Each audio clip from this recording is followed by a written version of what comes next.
lo que Pablo escribe y Dios usa a Pablo para enseñar a la iglesia, en este caso Colosas, pero también en paralelo o en la distancia a la iglesia universal, a las iglesias locales como nosotros, es que eh, tiene que estar estableciendo fundamentos firmes, ¿sí? Para el andar cristiano.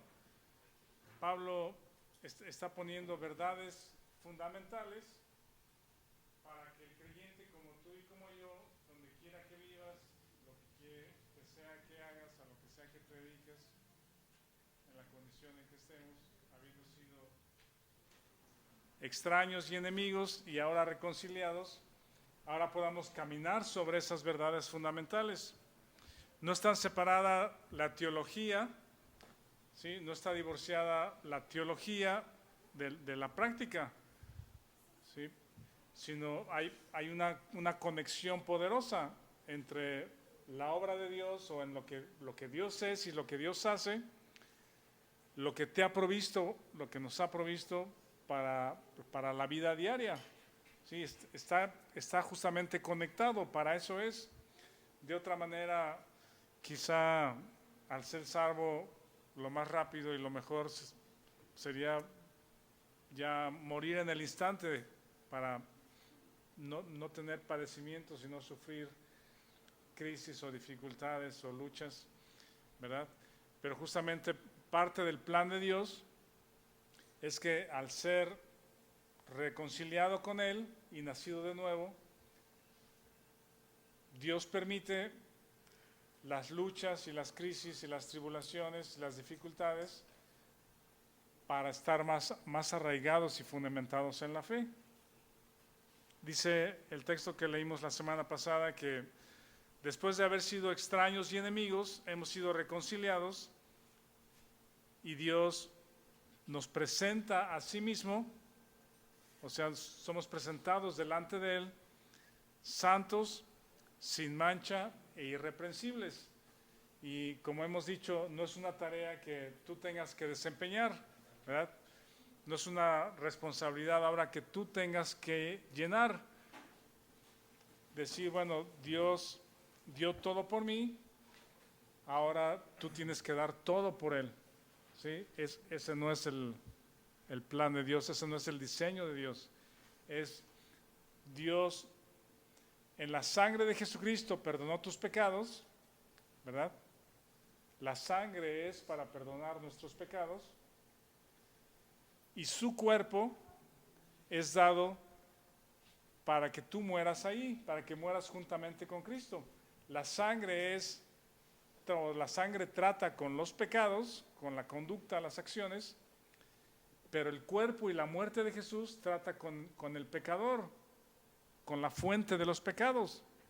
Dios no deja ninguno de los dos cabos sueltos, ¿verdad? Nos ha reconciliado en su sangre, perdonando pecados, pero también en la cruz ha tratado con el yo, con la fuente del pecado. Y todos tenemos luchas todos los días justamente con la carne, ¿verdad? Y el objetivo es llevarnos a la cruz. En el versículo 23 y 24, 23 primero que vamos a ver el día de hoy, tenemos verdades bien interesantes. Vamos a leerlo todos juntos, Colosenses 1, 23, por favor. ¿Ya lo tienen?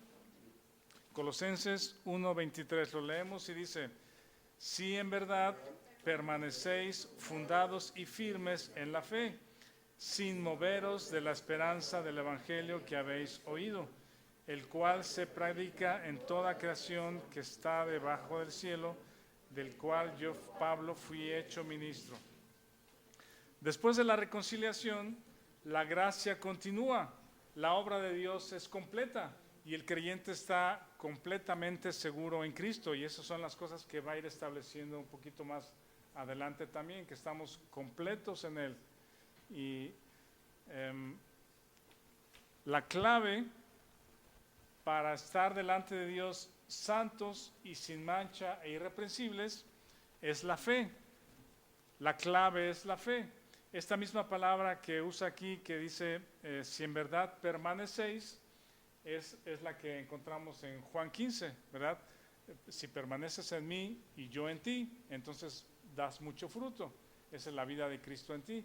La palabra permanecer no tiene que ver con acciones que tú llevas a cabo.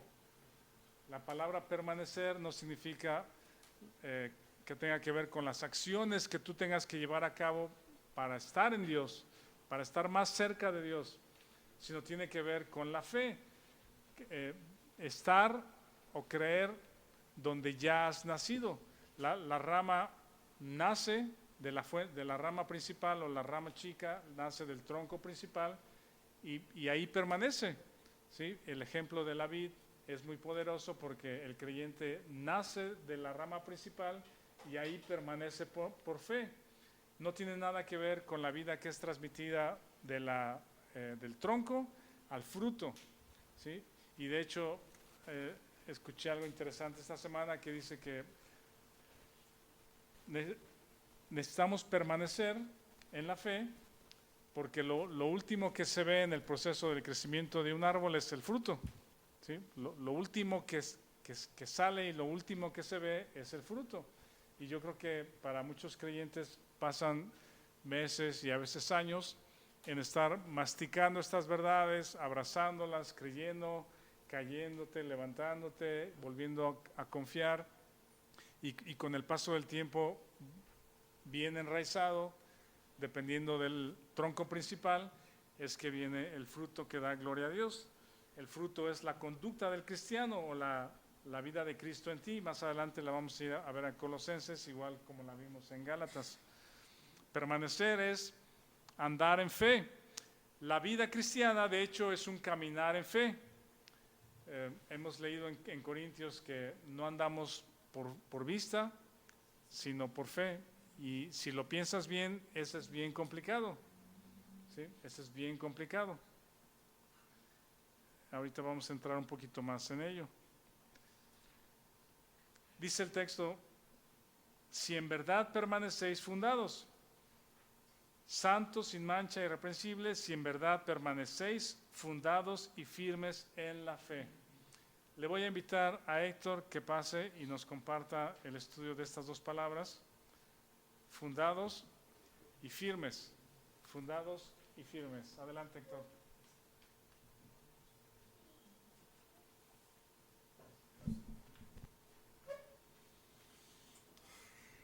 Buenos días, hermanos.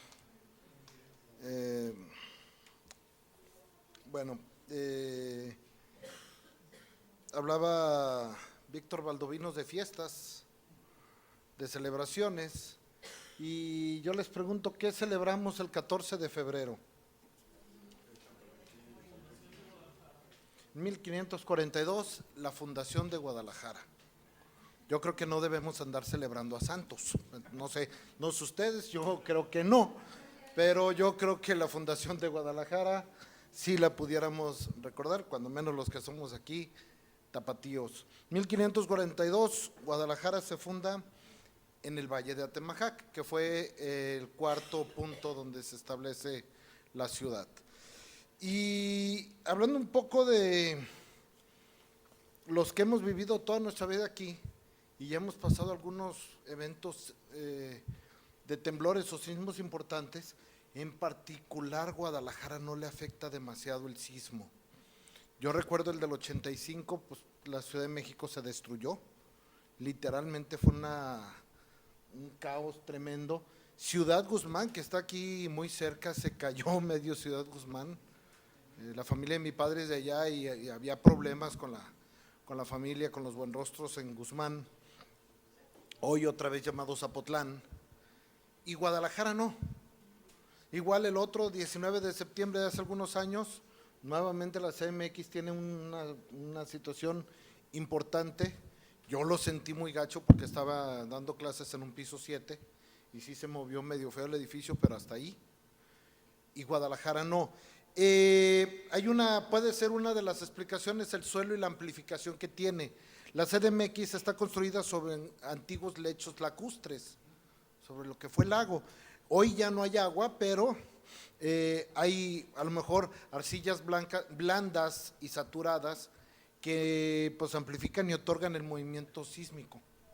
Guadalajara no, Guadalajara se habla de que tiene, que estamos sobre suelo volcánico, y pues esto, además una capa de jal importante, Jalisco, que amortigua, pero está bien fundada la ciudad, y la ciudad, cuando menos de que yo tenga uso de razón, no se ha caído. El 57 se cae el Ángel de la Independencia en 1957. Dato histórico, la cabeza que ustedes ven no es la original está en un museo. El ángel se cayó y pues se descabezó, y este es un repuesto del original. Sí, se descabezó literal. Entonces, y el 57 Guadalajara no se destruyó. Podemos decir que está bien fundada. Y si está bien fundada, está firme. Y para allá quiero que pasemos a platicar un poco. En la materia constitucional hay una obligación que tiene la autoridad, toda autoridad, al dar un acto, al realizar un acto de autoridad, por ejemplo una sentencia, un acuerdo, cualquier situación que la autoridad ordene, el artículo 16 de la Constitución ordena algo. Tengo un estudiante de Derecho.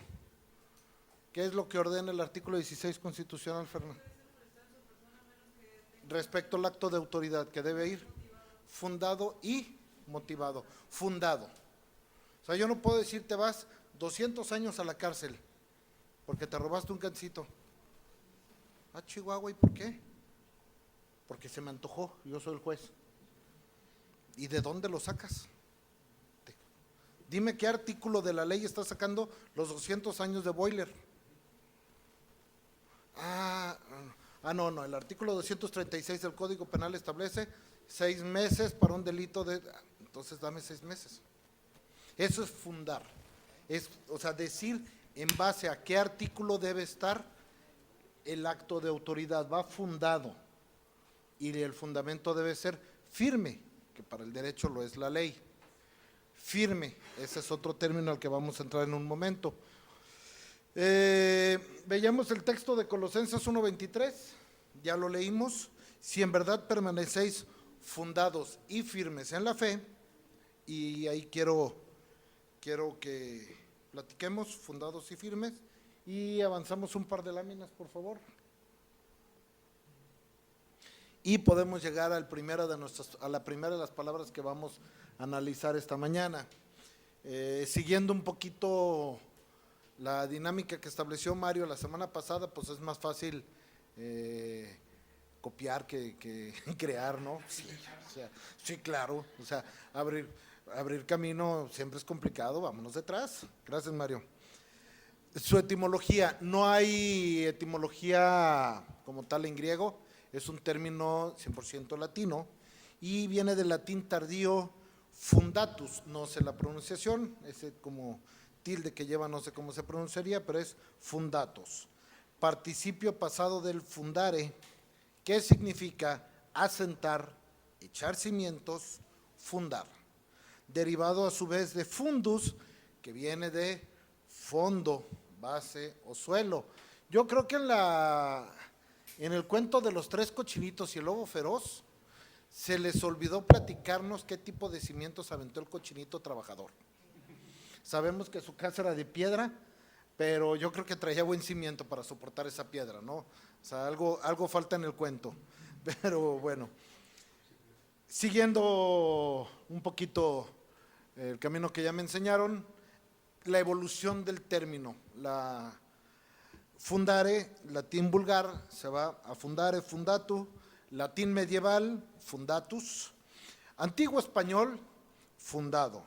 La raíz original, bueno, el señor se puso muy técnico, hace 8 días, entonces llamémosle el lexema original, aludía a la base física, fondo o cimiento, y pasó a significar la acción de establecer algo sobre base. ¿Sí? Sentido actual. Participio adjetivo de fundar y valorativo, establecido sobre bases sólidas.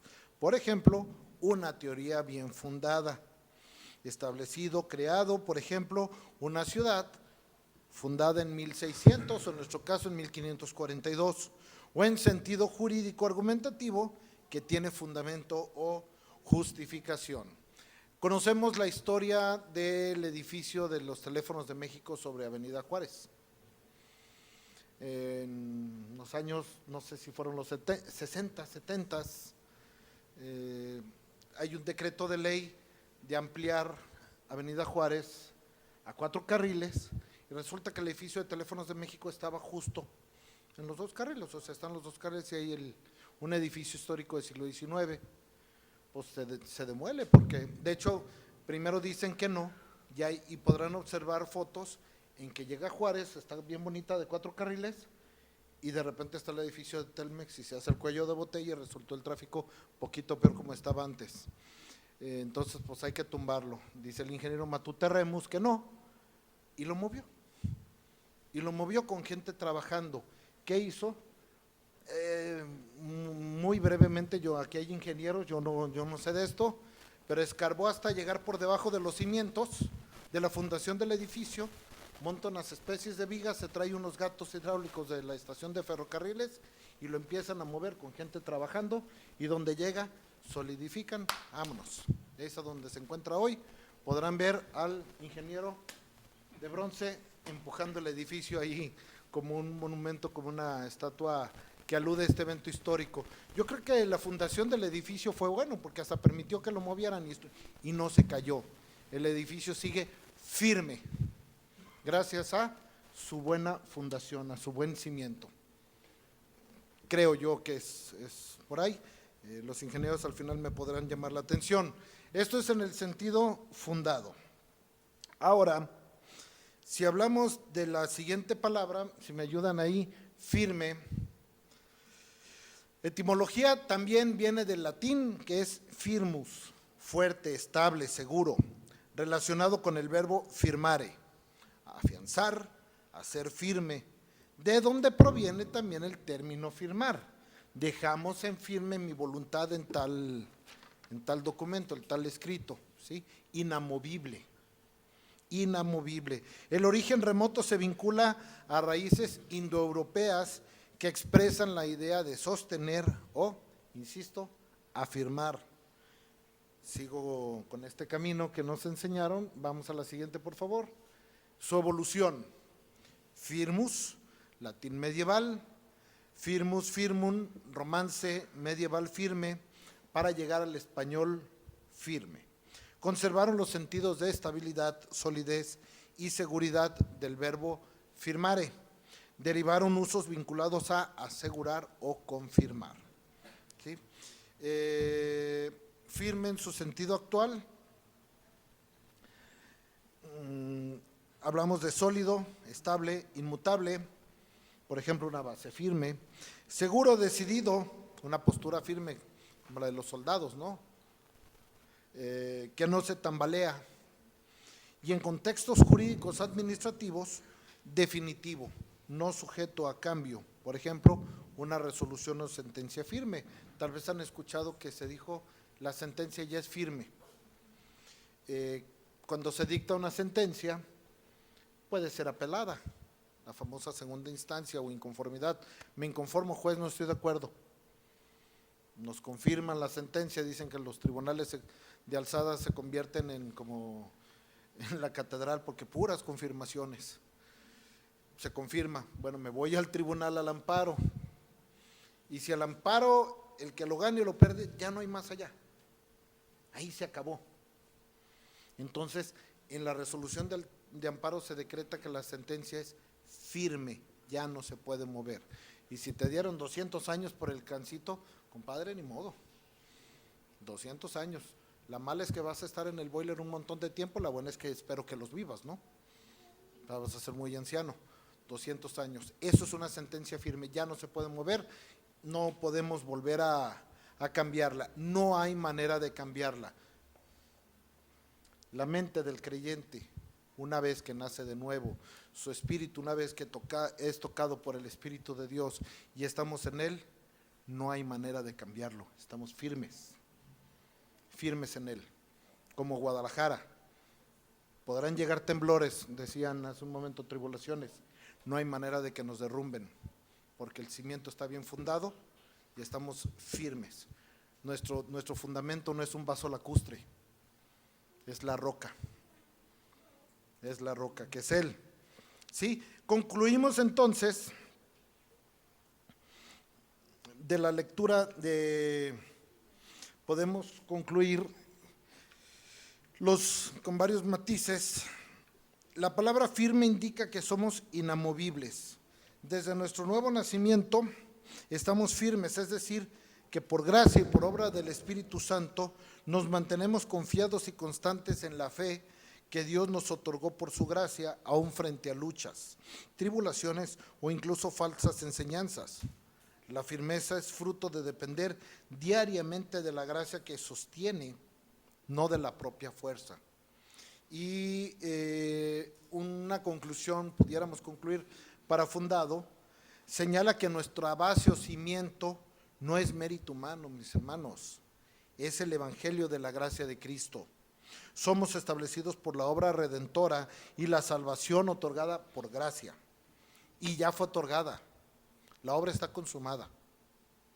No es un proceso, eso ya está hecho. Por medio de la fe, no por obras. La seguridad del creyente surge de haber sido cimentado en la verdad del evangelio recibido por fe. Y aquí me llama mucho, platicaba con Rafa, el pasaje de los dos cimientos que está en Mateo 7, del 24 al 27. Dice: cualquiera pues que oye estas palabras y las hace, le compararé a un hombre prudente que edificó su casa sobre la roca. Descendió lluvia y vinieron ríos y soplaron vientos y golpearon contra aquella casa y no cayó, porque estaba fundada sobre la roca. Pero cualquiera que me oye estas palabras y no las hace, le compararé a un hombre insensato que edificó su casa sobre la arena. Y descendió lluvia y vinieron ríos y soplaron vientos y dieron con ímpetu contra aquella casa y cayó, y fue grande su ruina. El ser religiosos nos hace fundar nuestra casa sobre arena, porque lo hacemos en nuestras propias fuerzas. Recordemos que la religión es un método creado por humanos. Si tu fundamento es la roca, es Cristo, es el nuevo nacimiento, no lo hiciste tú, lo hizo Él, y la obra de Él es perfecta, por gracia, no por obras. Todos los que estamos en Él, nuestra salvación es perfecta y no está sujeta a esfuerzo humano, a prueba, a tribulación, a nada. Estamos firmes y por lo tanto somos en nuestra fe, en nuestra salvación, irrompibles. Gracias, hermanos, buenos días. Gracias, Rafa.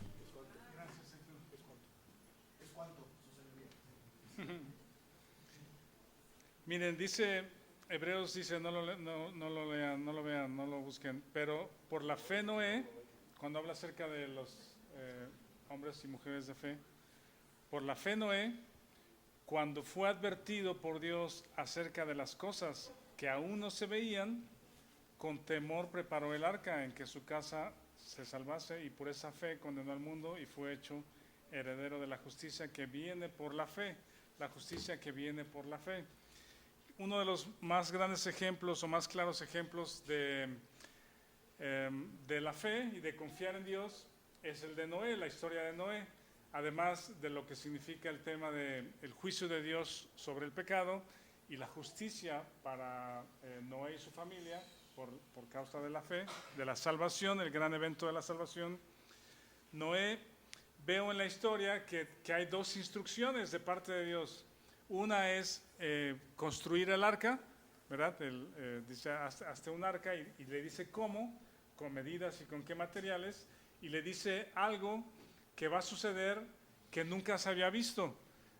Aparentemente, desde la creación, nunca había llovido, nunca había habido nubes oscuras como las que conocemos hoy y el fenómeno de la lluvia, ¿verdad? Sino, dice, un vapor subía y regaba toda la tierra. Entonces Dios le dice, voy a traer una gran lluvia, un gran agua. De hecho no era propiamente lluvia, sino las fuentes del abismo adentro de la tierra se rompieron y fue una inundación extraordinariamente rápida. Cuando Noé escucha esto, dice, y Noé hizo como Dios le dijo que hiciera. ¿Sí? Acuérdense que entre la instrucción o la verdad o la palabra y la acción de Noé está el creer. Noé no hubiera hecho nada si no le hubiera creído a Dios. Y Noé, Hebreos lo tiene claro, dice, por la fe Noé. ¿Sí? Entonces, entre la palabra y la acción está la fe. Noé le creyó a Dios.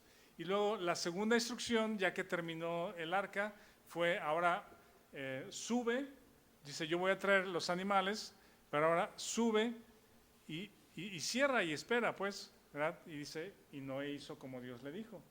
Y comenzó entonces el gran diluvio. Cada instrucción, o más bien la fe de Noé, tiene como fundamento la instrucción y la verdad de la palabra de Dios. Y es lo mismo con nosotros. Cuando encontramos que estamos o debemos de estar fundados y firmes en la fe, es porque la fe necesita un sustento. La fe necesita un sustento. No solamente es creer algo, pensar que Dios va a hacer algo cuando ni siquiera lo ha prometido, ni siquiera lo ha dicho, como si fuera un mago, esperar algo de Dios cuando ni siquiera Él lo ha prometido, ¿no? Eso es superstición, pero no es fe. La fe tiene que estar fundada sobre lo que Dios dijo, lo que Dios es, lo que Dios dijo que haría, lo que ha hecho y lo que promete hacer también. Entonces, una vez confiando y teniendo un fundamento en los hechos de las Escrituras, es que tu vida está firme, tu vida está firme. El arca no fue diseñada para navegar, ¿sí? No podemos compararlo de ninguna manera con un crucero o un barco comercial, un navío comercial, ¿no? Si se dan cuenta en las instrucciones de la construcción del arca, no tiene instrucción de timón, no tiene un sistema de navegación o de timón, ¿no?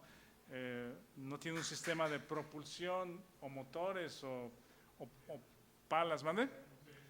Sí, no tiene un sistema de dirección, no tiene una ventana nada más, es decir, adentro no ves nada, ¿sí? Adentro no se ve nada, no sabes lo que está pasando afuera, no tiene cristales panorámicos para disfrutar el paseo. ¿No se han preguntado por qué? El arca no fue diseñada para navegar, fue diseñada para salvación, fue diseñada para flotar. Eso sí era seguro, no se iba a hundir, porque Dios le dijo cómo hacerlo. Fue diseñada para flotar y para salvar. Les pregunto, en el arca, ¿quién es el capitán? Si regularmente cuando pensamos en un barco debe haber un capitán. ¿Quién era el capitán del barco? Solo Dios, no podía ser Noé el capitán.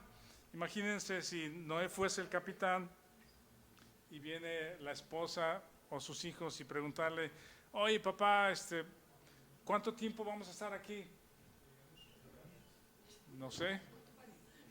Fueron 40 días de lluvia, pero estuvo más como un año, ¿verdad? Ajá. En todo en que subió el agua y luego bajó el agua, un año en el barco, entonces no era un barco, era el arca. ¿Cuánto tiempo vamos a estar así? Y el capitán, no sé, o sea, no sé, ¿qué le dices? ¿Se va a calmar el agua? ¿Va a bajar? ¿Cuándo va a bajar? No sé. Bueno, ¿a dónde vamos? ¿Hacia dónde vamos? No sé. ¿Qué vamos a hacer después cuando baje el agua? No sé, no tengo idea, pues. Y pienso que en ocasiones así es la vida en algunos periodos que no sabemos lo que está pasando, pues ¿sí? No tenemos el control, no tienes el control. Y creo que la vida cristiana, nuestro andar en fe, es muy parecido a ese periodo que pasó Noé en el arca. No tienes control sobre lo que está pasando, ¿sí? Oyes la instrucción o conoces la verdad, estás firme en la verdad y actúas de acuerdo a las instrucciones, crees y haces según lo que se te dice. Pero cuando no hay más instrucción, no hay más precisión respecto a lo que tienes que hacer, solo basta esperar y confiar. En el 1:23 de ahí de Colosenses, vean lo que dice: fundados y firmes en la fe. Fundados y firmes en la fe. Como dice Héctor, la firmeza de tu vida va a depender del fundamento, de la calidad del fundamento.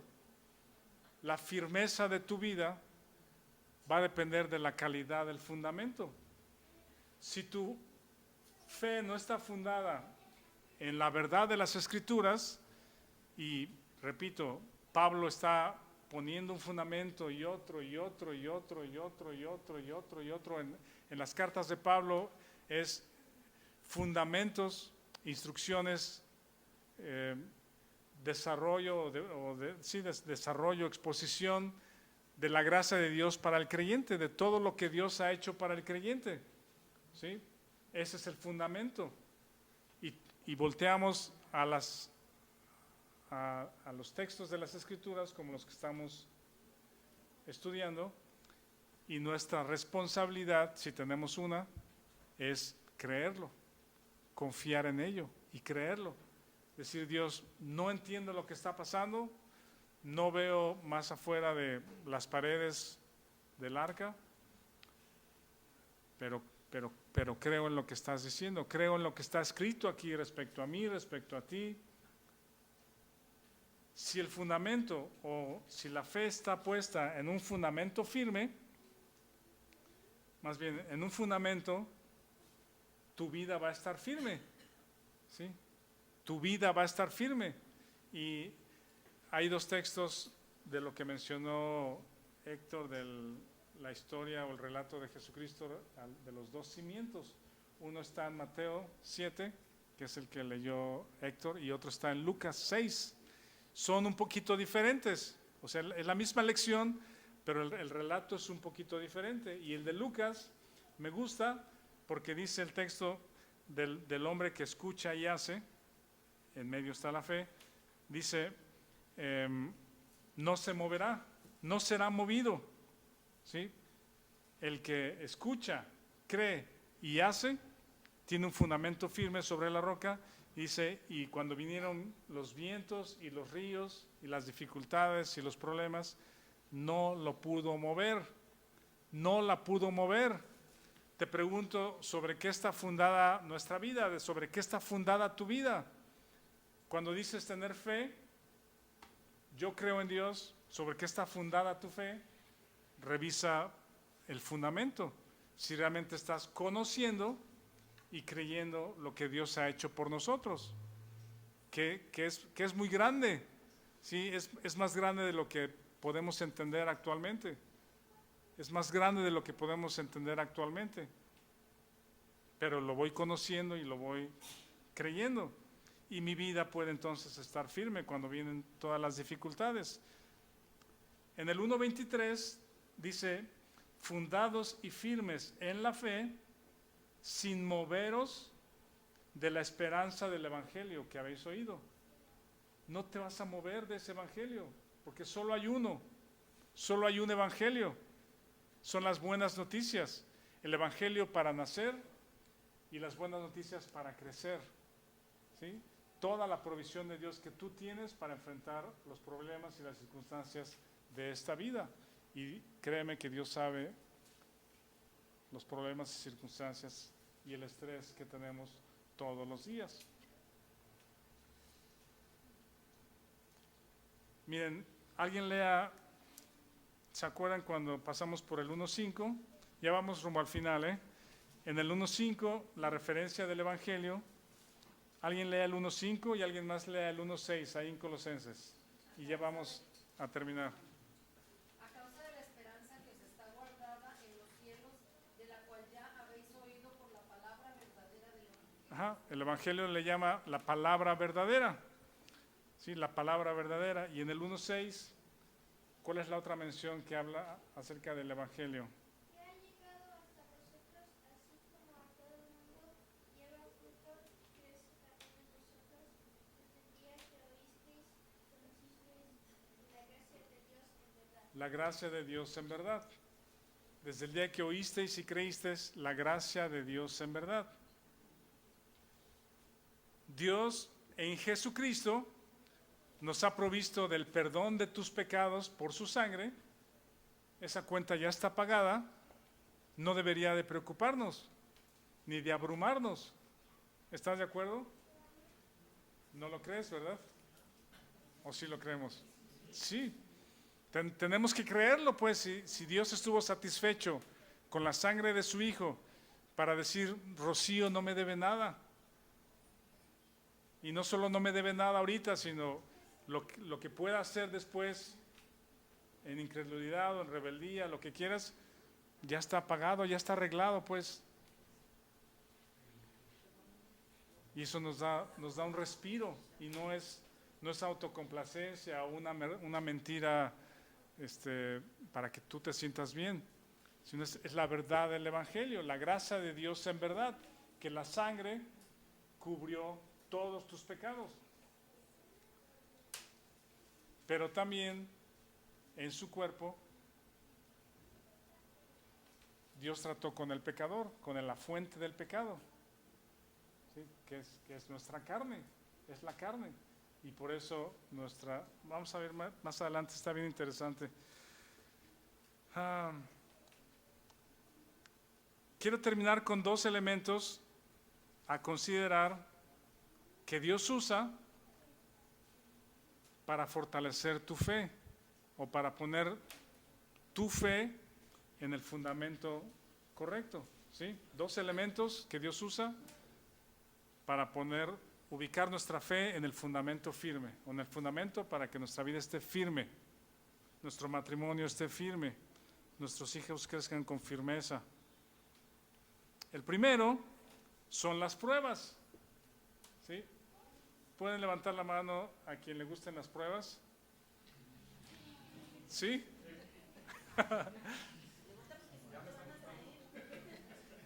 No es fácil, pues, no es fácil. Duele y nos trastorna la cabeza, pues. Circunstancias difíciles, inesperadas, fuera de plan, fuera del control, que nos sacuden, que nos ponen a temblar, que prueban nuestra esperanza, pues, ¿qué va a pasar? ¿Se acuerdan que en estos días, creo que fue el miércoles o jueves, les pedí que se oraban por nosotros? ¿Sí? Bueno, al día siguiente nos chocaron por atrás. Entonces, no sé si... ¿Mané? Pues a lo mejor era parte, pero les iba a mandar otro mensaje. Ya no oren, por favor. O sigan orando. En el material de Conociendo a Dios, recuerda cuando los israelitas se quejaban y ya no querían el maná. Y Dios les manda las serpientes, pues. O sea, no es queja de ya, sino que es justamente cuando viene eso, ¿sabes? Sí. Y creo que, o sea, Dios escucha nuestras oraciones. Dios sabe nuestras dificultades, Dios sabe lo que necesitamos. Y en muchas ocasiones ¿no? permite que nos quedemos allí. E incluso le sube al fuego, ¿verdad? La otra vez las niñas estaban recordando el tema de la historia de Lázaro, cuando las hermanas van a mandarle el mensaje a Jesús y le dicen, ven porque el que amas, tu amigo, está muy enfermo, pues. Y se queda 2 días más donde estaba. ¿Qué responsabilidad de Jesús? Pues, no, ¿verdad? ¿Por qué no fue corriendo a salvar a su amigo? Porque le sube al fuego, permite que la enfermedad avance, que Lázaro muera, y entonces va para mostrar su poder, y no necesariamente a veces es la respuesta que queremos. Pero Santiago nos enseña, o en la palabra Santiago nos enseña y nos dice: tengan por sumo gozo cuando os halléis en diversas pruebas, porque la prueba produce paciencia. Dios la diseñó así, Dios ha permitido que estés así, Dios no ha perdido el control. Dios sigue siendo Dios, Jesucristo sigue siendo la imagen de Dios, Él sostiene toda la creación y Él está a cargo de tu vida. Filipenses 1, o más bien Filipenses 4 dice: por nada estéis afanosos, sino sean conocidas tus peticiones delante de Dios con toda oración y ruego, con acción de gracias. Tienes una dificultad que te sacude, ponte de rodillas y pon tu afán en Él y dale gracias a Dios por la circunstancia y espera. Sí, Vivi. Escuchábamos también el versículo la semana pasada que Víctor decía: regocíjense, regocíjense. Es verdad, esa es la actitud que debemos tener ante la prueba, pero yo no he escuchado nunca a un hermano orando para que Dios le mande pruebas. No, Entonces, eso es que me gusta la prueba, no me no nos gustan. pero durante la prueba, ¿qué actitud tienes? O sea, miras la cruz, estás en paz, sabiendo que estás acompañada, que tu Dios está ahí, o estás pidiendo para que Dios te mande pruebas. Sí, y está bien hacer planes, tener idea de planes y estar flexible si Dios no quiere llevarlos a cabo. Si Dios tiene cambios en los planes y estar contento con lo que Dios haga. Civic.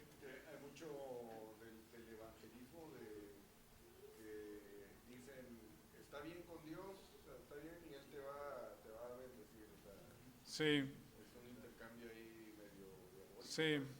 A veces el evangelismo erróneo de que Dios te va a dar una vida buena, abundante, próspera y te va a dar todo, felicidad, salud.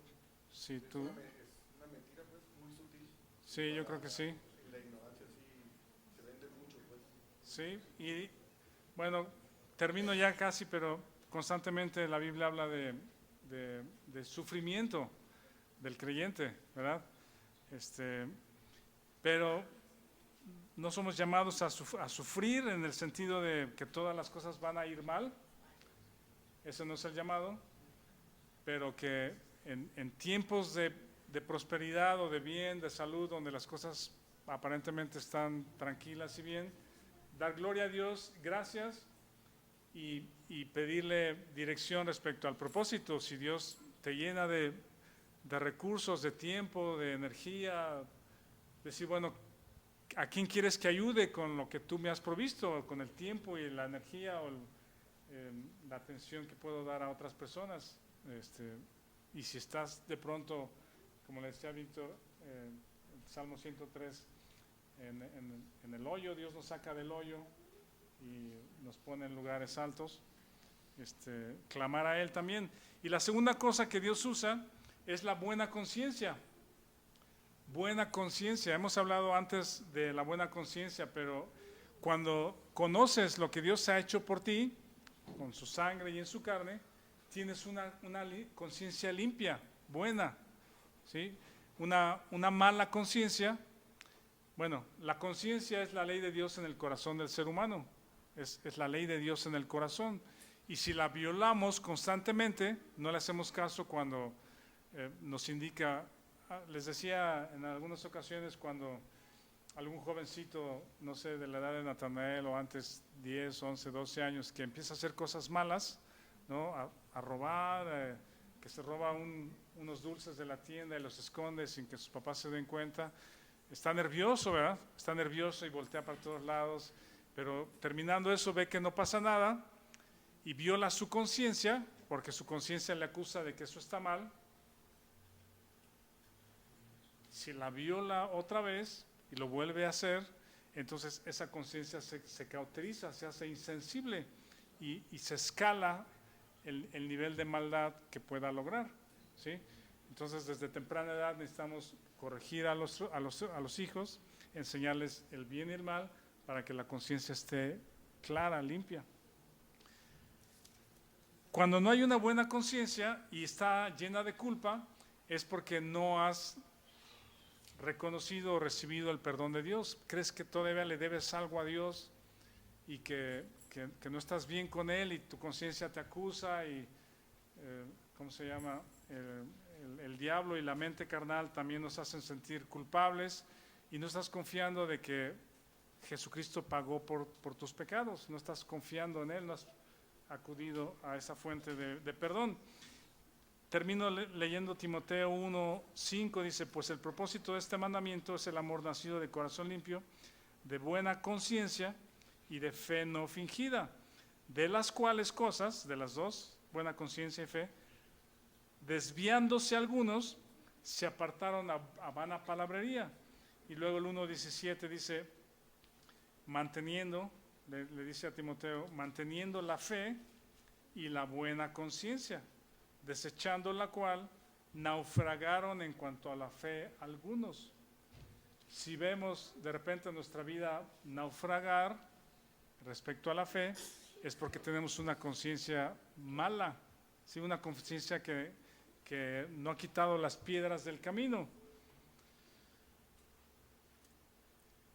¿Cuál es tu fundamento? ¿Cuál es el fundamento de tu fe? ¿Has dado gracias a Dios por las pruebas, por los problemas, por los vientos, las luchas, los ríos? ¿Quieres permanecer firme a pesar de las pruebas o a través de las pruebas y confiar en que no te moverás? El fundamento firme es la gracia de Dios, el evangelio de la gracia de Dios en el cual hemos nacido y en el cual permanecemos. Gracias, Mario.